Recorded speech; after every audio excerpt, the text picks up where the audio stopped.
அம்மோ, என்ன இவ்வளவு பில் கட்டி வச்சிருக்க? இவ்ளோதானா? நான் கூட இன்னும் ஜாஸ்தியா வரும்னு நினைச்சேன். ஜாஸ்தியா வரும்னு நினைச்சியா? வாங்குற சம்பளத்தோட அதிகமா கட்டிருக்கோண்டி. நீ இவ்வளவு கூலா சொல்ற? இதுக்குதான் கடைக்கு போய் பால், பருப்பு, காய்கறி இதெல்லாம் வாங்கணும்னு சொல்றது.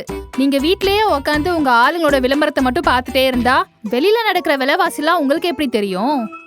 ஏண்டி, இதுக்கும் எங்க ஆட்சி தானா? எல்லா ஆட்சியிலும் தான் விலைவாசி ஏறுது. வேணும் எங்க அப்பாட்ட கேட்டு பாரு. இப்படி உங்க அப்பா, உங்க தாத்தா இவங்கெல்லாம் முட்டு கொடுக்கற வரைக்கும் உங்களை யாராலையும் காப்பாத்த முடியாது. ஆமா தாயே, இனிமேல் நானே வெளியில போய் எல்லா விலைவாசியும் தெரிஞ்சுக்கிறேன். போதுமா?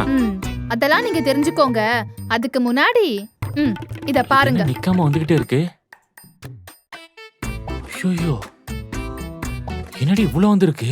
நாம பண்ற செலவுல அப்படியே பாதியாக்க எங்க ஆளுங்க போட்ட ஸ்கீம்ஸ் எல்லாம் உங்க ஆளுங்க கேன்சல் பண்ணி அந்த விலைய அப்படியே டபுள் பண்ணிட்டாங்க.